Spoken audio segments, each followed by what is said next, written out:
Mr. O'Brien here. Hope you guys are doing well. So today's video is what we did in class today with the A groups and what I will be teaching tomorrow for the B groups. Alright, so go ahead and get out your lit notebook. Alright, or just any piece of paper that you have. The first thing I want to point out to you guys, this is more of if you end up coming back to school and learn in person. So I gave out a copy of The Key and The Outsiders and Number the Stars at the beginning of the year. I had your homeroom teachers pass those out. Please keep those home. I want you to have those at home just in case everybody gets sent remote. That way, everybody will have a copy of the same book that we could read in common. So anywho, you probably already have those at home, so keep them at home. Alright, the first thing that we're going to do today is I wrote a story, so we're going to do some point of view review. So go ahead and number your notebook 1 through 7, or any blank sheet of paper is fine. I wrote this story, I hope you enjoy it. Hey, do you think she didn't see the sign? Phil asked. No way, it says no dogs allowed, clear as day, right next to the diving board, I pointed out. Alright, well, go tell her she needs to take her dog and leave. Why do I always have to do everything around here? I muttered under my breath. So see if you can figure that one out. Hit pause to try to figure it out. Skip ahead. Number 2. John was annoyed that he always had to be the one to enforce the pool's policies. No one else had to yell at kids for running. No one else had to make sure that toilet paper ended up in the toilet. Why do I have to tell this old lady she can't have her dog at the pool? John thought angrily. John walked over to the old woman. He prepared himself mentally for what he assumed was going to be a confrontational encounter. So go ahead and hit pause and try to figure out the point of view of number 2. Please do hit pause. I'm going quickly through this so that way I can keep the video short. Otherwise it takes a long time to upload. Alright, so go ahead and hit pause. Number 3, what's the exposition of this story? Do you remember what exposition is? It's the background info at the beginning of a story. It includes character, setting, conflict. So who are the main characters? What's the setting? What is the conflict? Go ahead and hit pause and jot those down. That's number 3. Number 4. Back to point of view. Excuse me, miss, but you... Pool boy, how perfect. My husband and I could use a refill. The old woman gestured lazily to an empty plastic cup and a dog bowl sitting on the table beside her.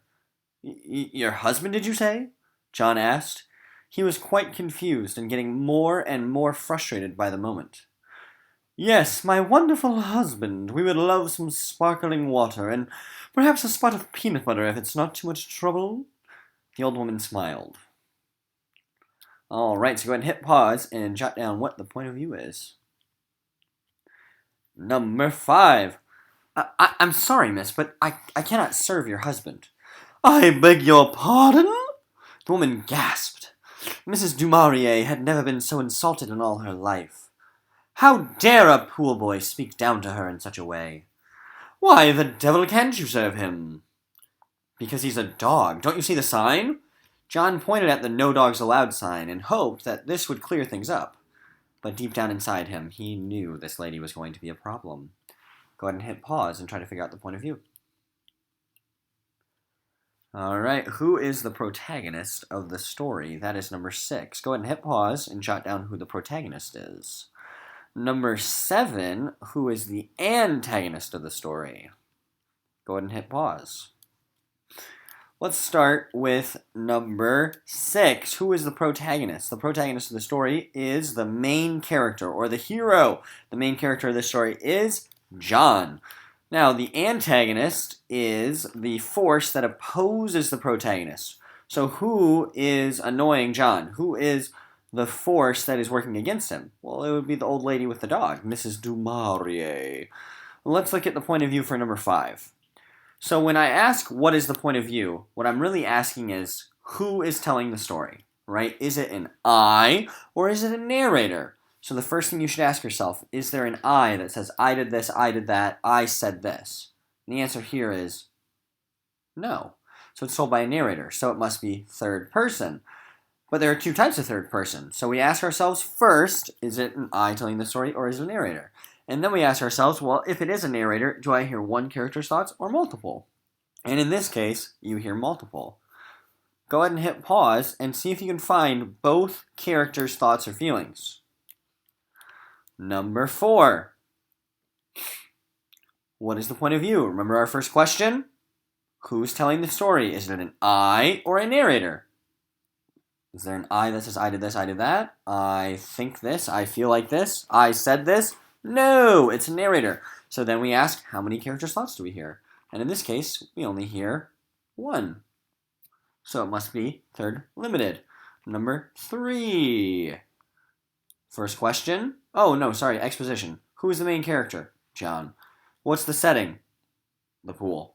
What's the conflict? John has to do something he doesn't want to do. He has to tell this lady she can't have her dog at the pool. Number 2. What's the point of view? First question. Is it an I telling the story or is it a narrator? This one is a narrator. Do I hear one character's thoughts or multiple? Only one, right? We only hear John's thoughts. You can see them. They're in italics. So it is third person limited. Very good. Last one. First question, what's the point of view? We ask ourselves, who is telling the story? Is it an I or is it a narrator? And in this case, it is an I. And you can tell because the character says, I pointed out. I muttered under my breath. So very good. So hopefully you are dominating. We've been practicing a lot because I'm expecting that you have that mastered, right? Anytime I say, what's the point of view? I expect you have it mastered. And in fact, pretty soon here, you'll see, I'm going to start asking you to write using different points of view. And I expect that you can do it just like that.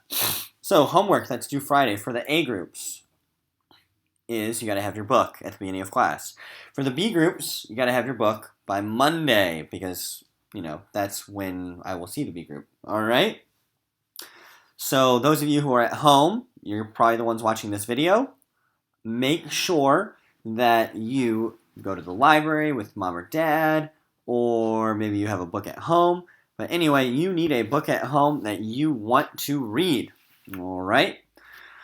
Any work that is assigned during remote learning is due on Friday. So go ahead and check Power School. I have all of your grades in Power School.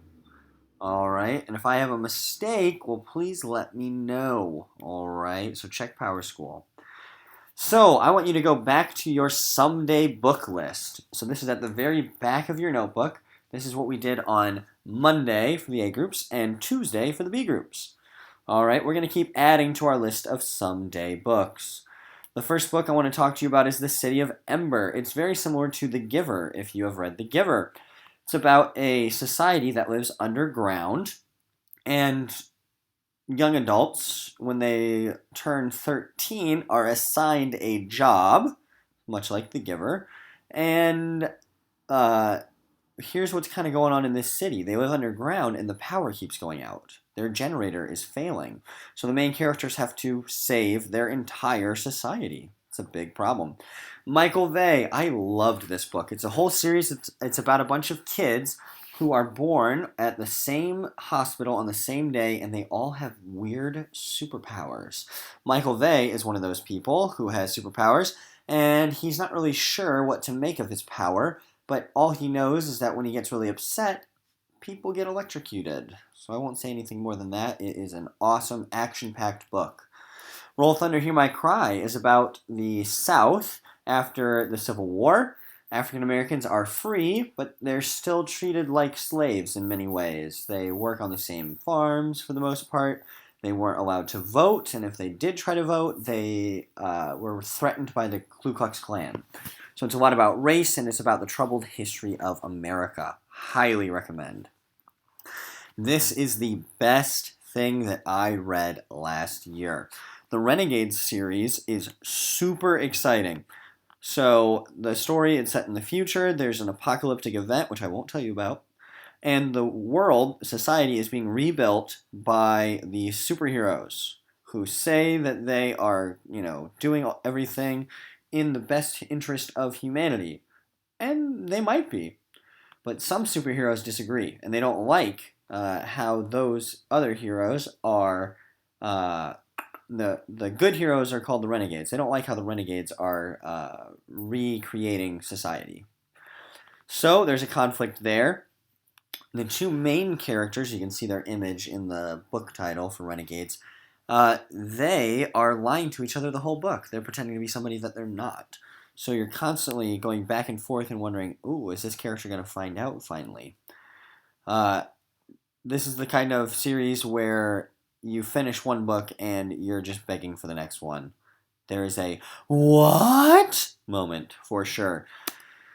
Second best, maybe the best book I read last year. So these two I recommend very highly. It's called Scythe. It's the Scythe series. So it's set in the future, and there's no more death. Technology has advanced to the point where nobody dies, and so there are these like nanobots in people's bloodstream, and like if you had a little cut, it would like heal you. So there's no more death.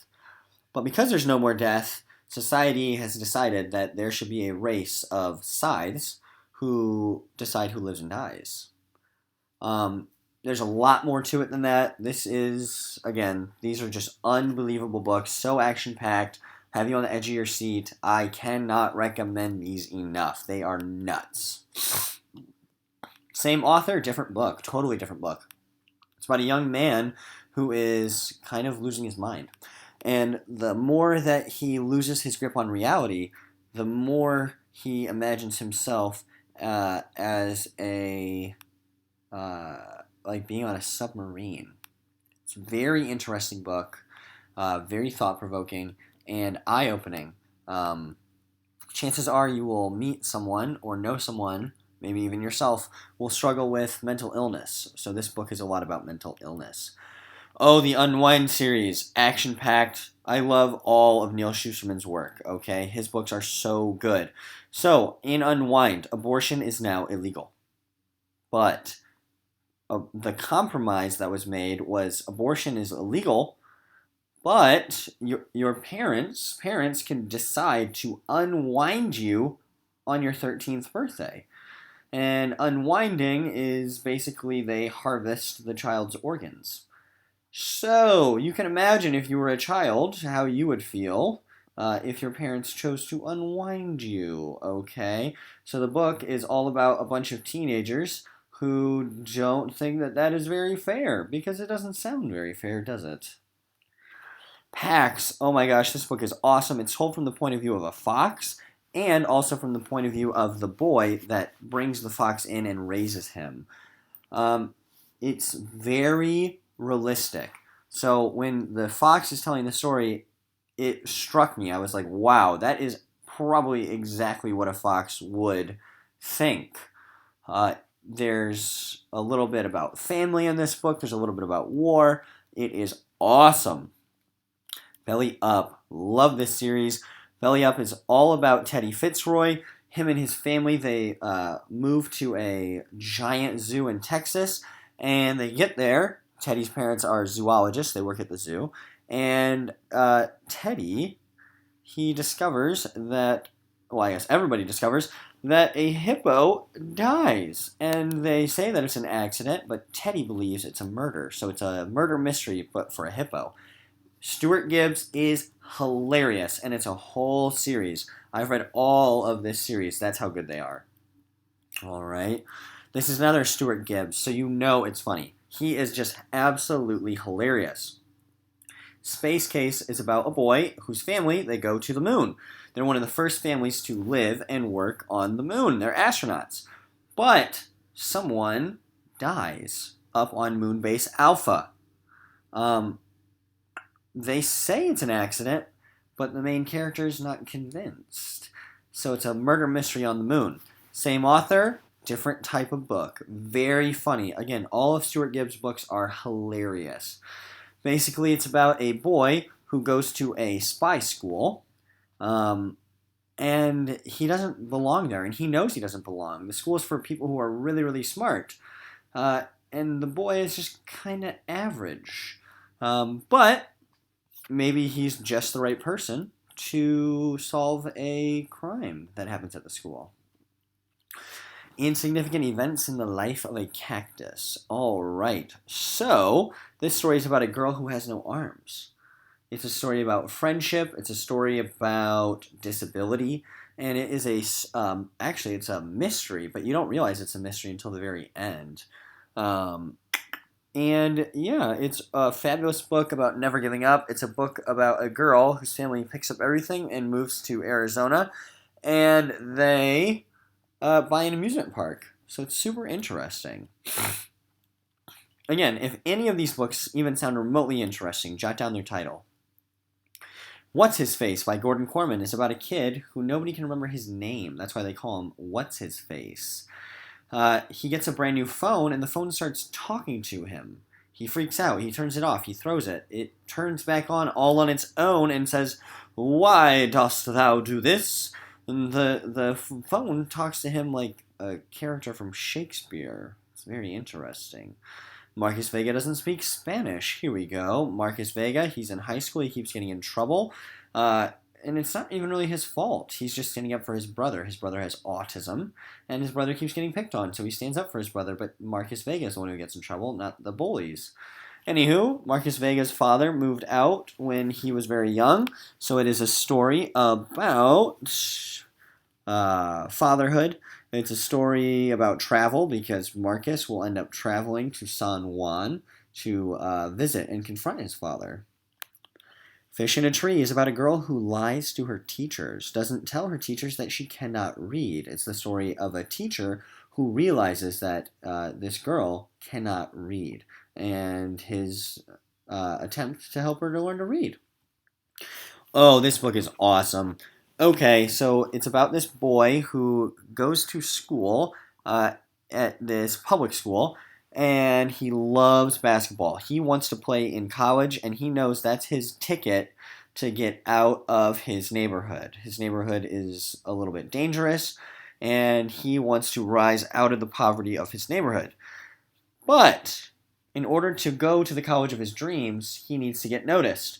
So he switches schools. He goes to the predominantly white prep school a couple miles away, and he joins their basketball team. Now, all his friends at his old school think that he's just like a sellout. And of course, those teams are going to have to play in the big game. It's an awesome book. Same author, different book. Patron Saints of Nothing is about a young man who's about to go off to college, and his cousin, he finds out that his cousin passed away. And he and his cousin used to be very close, so this is upsetting. A few days later, he gets a message on Instagram, and the message is a picture, and the picture makes the young man question whether his cousin's death was an accident or not. These are books that I read this summer. This is the best book I read this summer. It's about a young man who lives with his grandpa. His grandpa always told him stories about this magical circus. And the young boy thought that, this is just Grandpa telling a funny story. But he needs to figure out if this story is true or not. Now, Grandpa is sick, so his aunt moves in, and she thinks that the grandfather is just filling the boy's head with nonsense. So the boy has to find out, is there actually a Circus Mirandus? The Bootlace Magician is the sequel. So if you like Circus Mirandus, you'll love that. The Girl Who Drank the Moon. This is probably the second best thing I read this summer. It's about a community, and the community is the victim of a witch. So once a year, they sacrifice one child. And by that, I mean they take a baby and they leave it out in the woods for the witch. And then they just leave. And they assume that the witch eats the baby or, kills it or something. And they think that by doing that they're doing something that's good, that they're, protecting their society. That's all I'm going to say, because I don't want to give anything away. It is a book about magic and witches, and it's a book about people in charge lying to the people that they're supposed to serve. Goodbye Stranger. This is a book about middle school. It's very, it just reads like a middle school book. It's about middle schoolers, about three friends who promise that they will never fight. They will never argue. They'll never get into a fight, but that gets really difficult as you get into 7th grade and you start talking to boys and you start, you just become a different person, right? I mean, you're discovering who you are and, maybe you want to be friends with somebody else. So anywho, it's a lot about friendship and it's a lot about what it means to be a good friend. Revolution is Not a Dinner Party is about the People's Revolution in China. During the People's Revolution, when Chairman Mao came to power in China, he arrested many of the doctors and lawyers and people who were educated, forced them to work in labor camps, and some were never heard or seen from again. This young lady, the protagonist of the story, her parents are both doctors, so it's her dealing with that. Amal Unbound takes place in Pakistan. It's about a girl named Amal who can read. Now, in Pakistan, girls are encouraged not to learn to read, and they don't go to school. So Amal gets into trouble for teaching other girls how to read. Clean Getaway. Awesome. So grandma shows up at this young man's house, says, "Come on, hop in the Winnebago, the RV." And, the young man's like, "Well, I've got school, but I don't really want to go." So he hops in the Winnebago. And as they get further and further from home, the young man learns more and more about his grandma and realizes a little bit and a little bit more and realizes maybe my grandma kidnapped me. So he realizes his grandma's not who he thought she was. Impostors. This book is awesome. It's about two twin sisters, and their father is the president of a country, and their country is trying to take over the world. Now, their country and all the other countries in the world, they only know about one of the sisters. The other sister is kind of like a body double or a stunt double. So anytime the girl needs to speak in public, the stunt double sister would speak, just in case somebody tried to kidnap her or something. You can imagine that the sisters aren't very happy about the father, keeping one of them secret. So anywho, Zeros, very similar to Michael Vey. We got a bunch of children who are born on the same day, and they all have superpowers. But it's quite different from Michael Vey as well. But anywho, some of the cool powers include being able to turn on and turn off electronic devices. So one person, her name's Crash, can just basically crash anything electronic. And some people can convince other people to do things that they want. So all these kids get together to try to make the world a better place. Here's the sequel. It's called Swarm. Let's move on to Counting by Sevens. So Counting by Sevens is about a girl who is absolutely brilliant. And something horrible happens. She loses her parents in a terrible car accident. So it's a story about losing everything, never giving up. It's a story about friendship. It's a story about unlikely family. This story made me cry. The Science of Breakable Things is about middle school. It's about a girl who's got some things going on at home that are not so great. Something is not right with her mom. And so she is struggling in school. She can't think about school when she's at school. She just keeps thinking about her mom. She keeps putting off her science fair project, and she decides that she is going to do the egg drop experiment, where you drop an egg out of the window and you wrap the egg in saran wrap and things like that to try to make it so it doesn't break. Dead End in Norvelt. Excuse me. Sorry about that.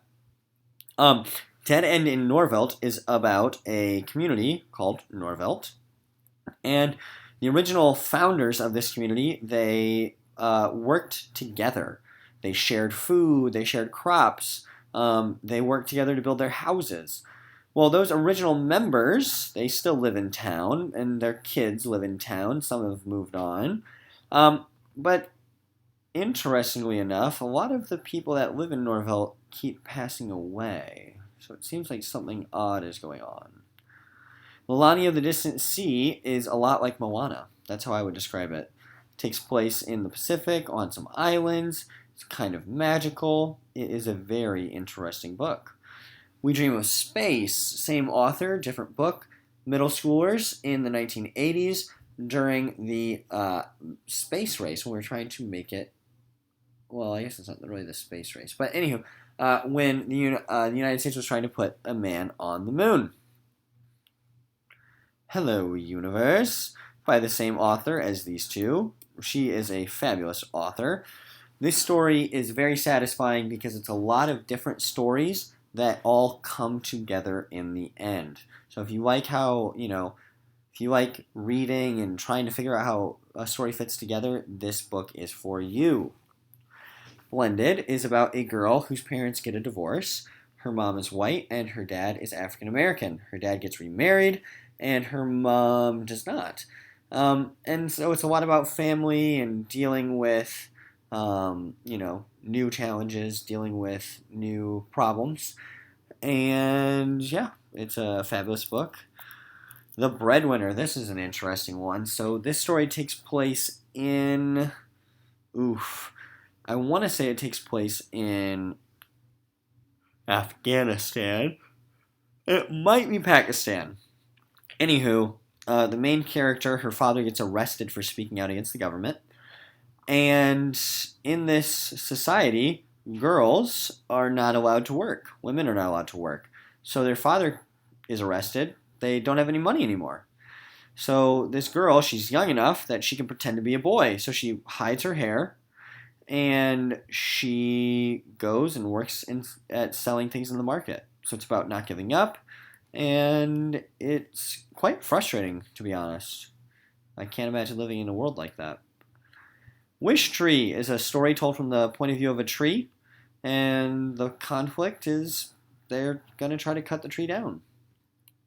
The Ballad of Songbirds and Snakes is the first book which goes before the Hunger Games. So the Hunger Games series is fabulous. If you haven't read it, you should. This book, I'd recommend that you read last, even though chronologically it takes place before the Hunger Games. So it's super fun and interesting. The Stars Beneath Our Feet is about a young man who experienced a terrible loss. His brother passed away, and in order to escape and avoid thinking about his brother's death, this young man starts working with Legos like crazy, building these beautiful buildings and skyscrapers and things like that to help keep his mind off of things and to keep him out of trouble.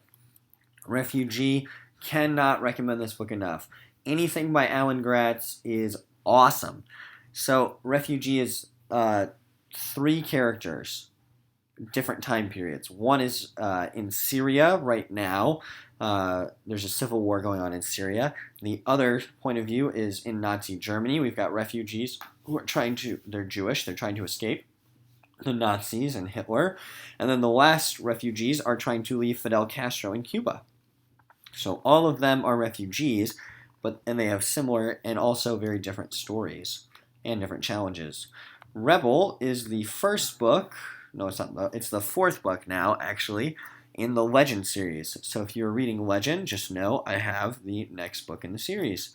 Stella by Starlight is a civil, after the Civil War, time of Jim Crow laws. Again, we've got the Ku Klux Klan trying to intimidate people and prevent African Americans from voting.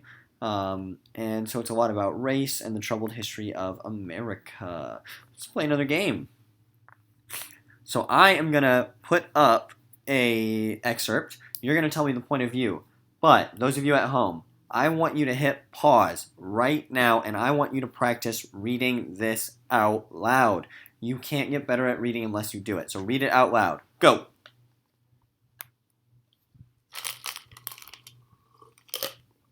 All right. If you didn't hit pause, make sure you do it. I'm going to skip ahead to number 9. Hit pause and figure out what is the type of conflict in the story.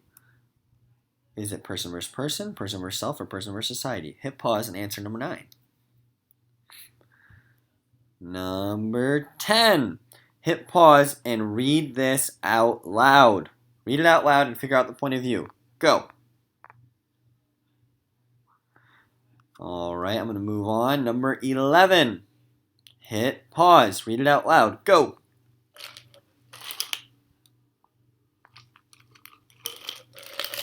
All right, let's see how you did. So, first question. Who's telling the story? Is it an I or is it a narrator? In this case, we have a narrator.